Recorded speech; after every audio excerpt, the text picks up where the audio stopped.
People love talking about campaign setup, the structure, budget, targeting, all the technical actions in Ads Manager, but very few talk about how to think about creative strategically. And in 2026, the creative is the targeting. That's the part that matters. I'm Chris, founder of Adacted. We help D2C brands scale through paid ad strategy, management, and ad creation. Over the past 3 years, we've generated over $50 million in revenue for our clients. Brands like Grillbot, which we help scale to over $1 million months, Edge by KS, Lauren Moshi, Black Girl Vitamins, Bitboards, Svaha USA, and a bunch of others. So today I'm going to walk you through exactly how we think about ad creative, the actual framework we use. This is what we do every single day, and if you get this right, it changes everything about how you approach your ads. So here's what I've noticed after working with a lot of brands. Most people think creative testing means making a bunch of different ads and seeing what sticks. They'll try different formats, different creators, different hooks, and they're just kind of throwing things at the wall. And then they come to us frustrated because nothing's working, or things work for a little bit and then die. And when I audit their ad account, the problem is almost always the same thing. They skipped building a robust testing system. They went straight into making ads with a vague idea of what might work. And I get it, research isn't sexy. Nobody wakes up excited to read through hundreds of customer reviews, but that's where the actual insights come from. That's where the winning angles are hiding. The brands that actually scale consistently, they treat creative testing like scientists treat experiments. And I mean that literally. Every single test has a clear hypothesis behind it. We believe this angle will resonate with this audience because of this reason, and then you test it. Here's how I think about it. A scientist who keeps running the same failed experiment over and over, but just changes the equipment. That's not a good scientist, right? So if you prove something doesn't work a few times, you document it, you understand why, and you move on to the next hypothesis. Same thing with creative. If you've tested a certain angle 3 or 4 times and it keeps failing, stop testing that angle. Make a note of it. Move on. I'm not saying creative is as precise as hard science, but you have to map out your activities. You have to be systematic about it. So let's start where every good ad actually starts. Research. And I don't mean just scrolling through ad library for 20 minutes. This is our research framework. When we bring on a new client, we're going through multiple layers of research before we write a single word of script. And this stuff takes time, but it's the thing that gives you the edge. It's what separates brands that scale from brands that get stuck. So first thing, we need to understand how your customers actually talk about their problems, and not how you think they talk, how they actually talk, the real words they use. Reddit is incredibly valuable for this. We use something called Reddit Answers to dig into specific problems. So if we're working with a brand that helps with knee pain, we're not just searching knee pain products. We're asking questions like, what specific moments make knee pain unbearable?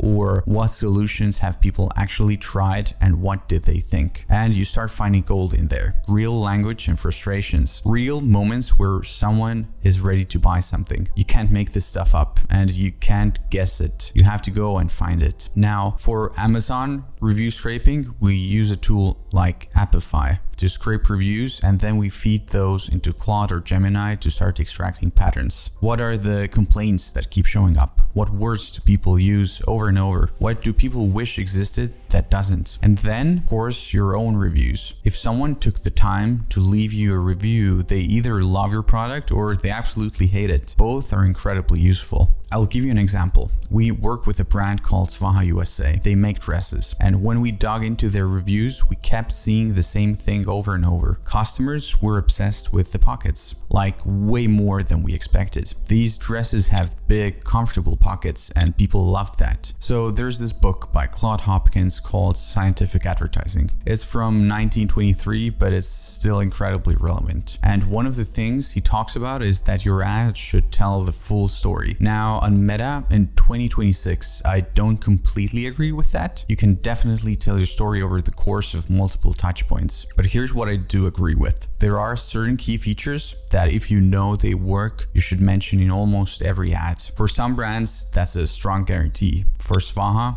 it's definitely pockets. Once we knew that, pockets showed up everywhere in our creative because we learned it from the research. You'd be shocked how often this happens. We'll work on a client's reviews, run them through AI, and come up with 2 or 3 use cases that the brand never really mentioned in their ads previously. And each one of those is a potential angle to test. Same thing with ad comments, by the way. If you're spending money on ads, people are commenting on them. That's basically a free focus group. Read them. See what people are saying. What questions are they asking? What objections are they raising? What are they tagging their friends about? All of that is data.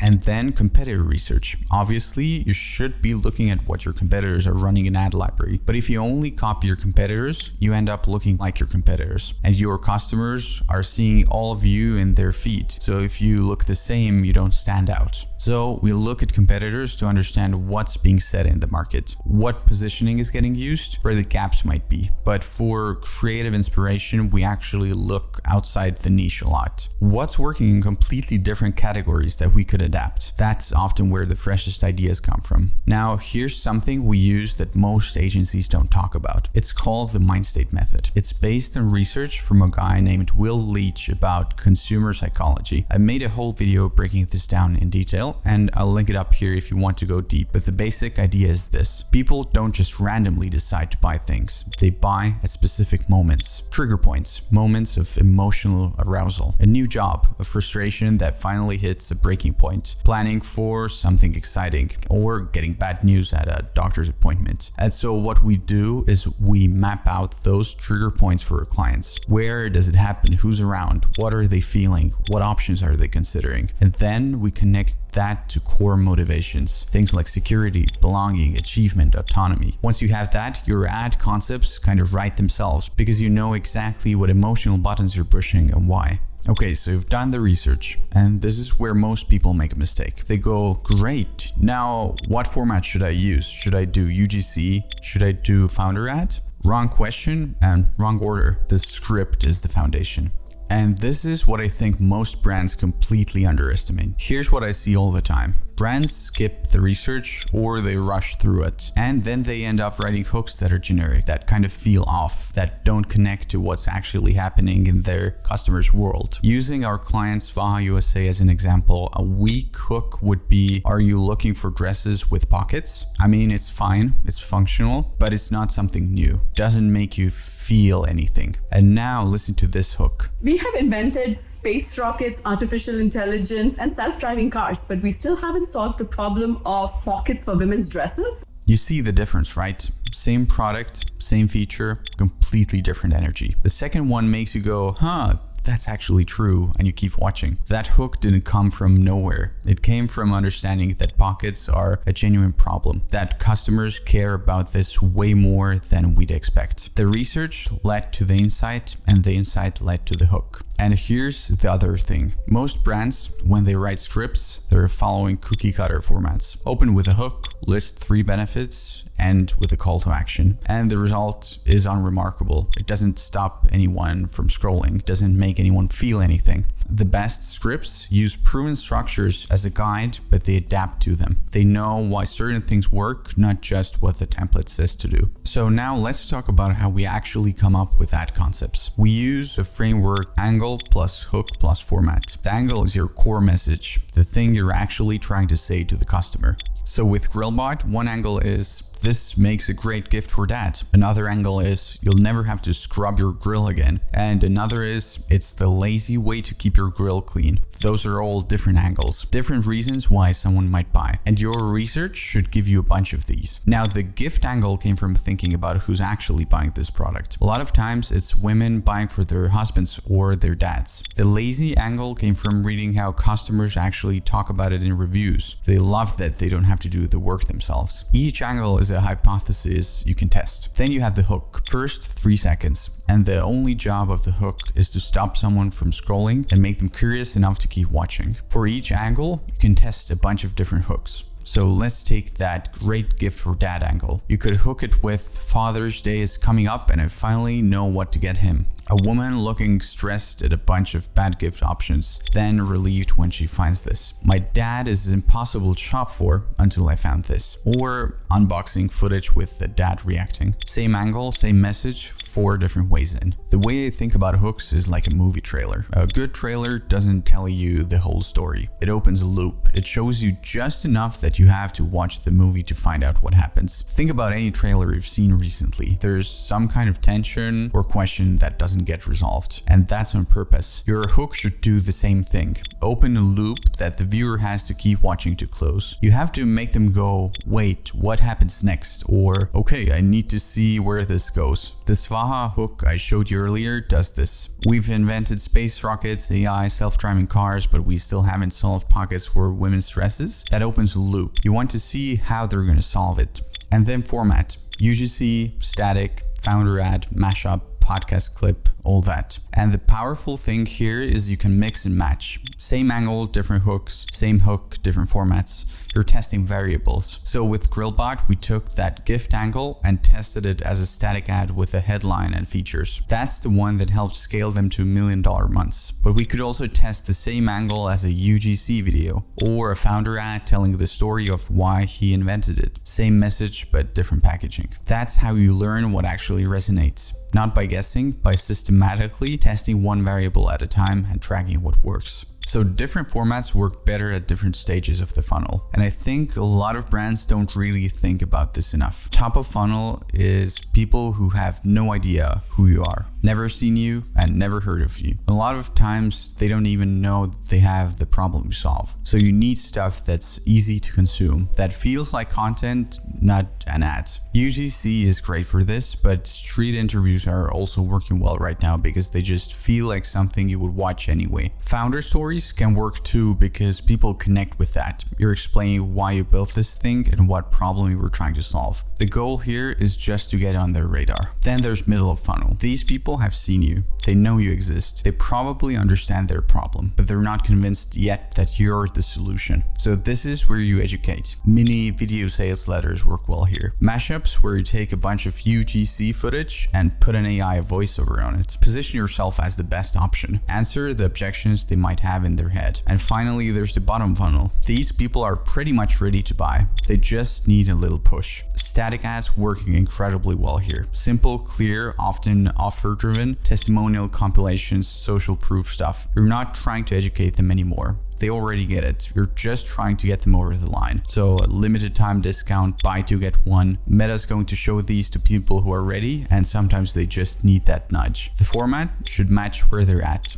Your ad account should have different ads covering these different objectives. So I want to come back to this idea of testing like a scientist, because I think this is what separates brands that scale from brands that just kind of spin their wheels. We keep a running board of what's working every week, what's working this week, what we're currently testing, what we need to test next. And we're constantly trying to plan a few months ahead. This sounds simple, but almost nobody does it. And what happens when you don't track this stuff? You end up testing the same angles over and over. You forget what worked a year ago. You lose all the learnings you've built up. When you keep this board, you start to see patterns. Maybe UGC mashups have been consistently working for 3 months straight. Maybe a certain angle keeps winning no matter what format you put it in. That's the information you can and you need to use. That tells you something. And here's the other thing. When you have a hypothesis for every test, you learn something even when the test fails. If you just throw random creative out there and it doesn't work,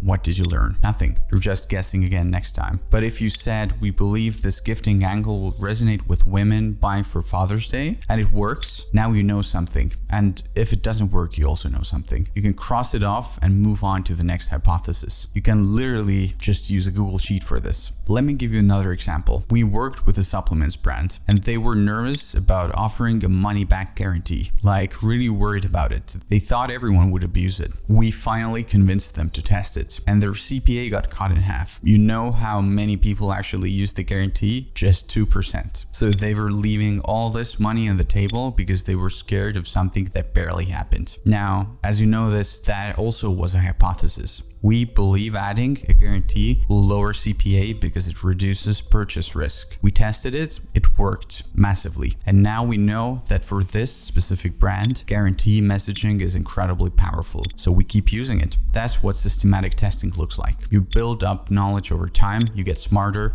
your creative gets better because you actually understand what works for your specific brand and audience. Now let's talk about actually producing these ads. Here's what I want you to understand. Every single choice you make in production matters, and every choice should be informed by your research and testing. Who's in the ad? Is it a young person, older, a mom, a founder?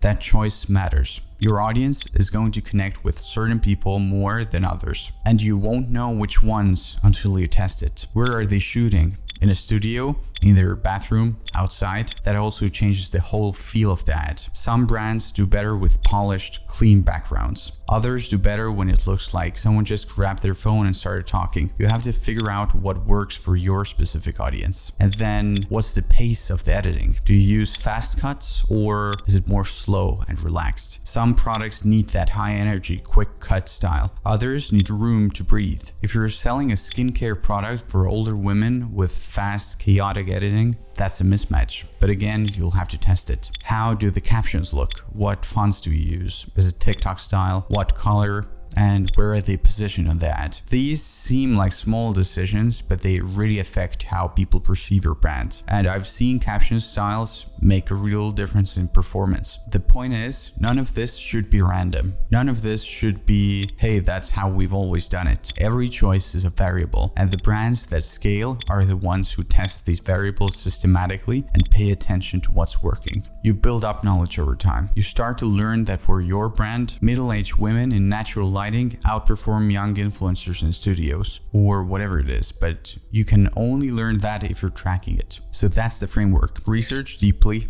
understand your customer at a psychological level, write scripts based on real insights, test systematically with clear hypotheses, track what works over time, and produce quickly without overcomplicating it. This is exactly how we've scaled brands like Grillbot to $1 million months. This is how we've generated over 50 million in revenue for our clients. It's not magic, it's just being systematic about it. So if you're a D2C brand spending at least $30K a month on meta ads and you want help building your creative system that actually scales, I'd love to talk. Click the link below to book a call with me. And if you found this valuable, subscribe. I'm going to keep sharing what's actually working for us and our clients right now. See you in the next one.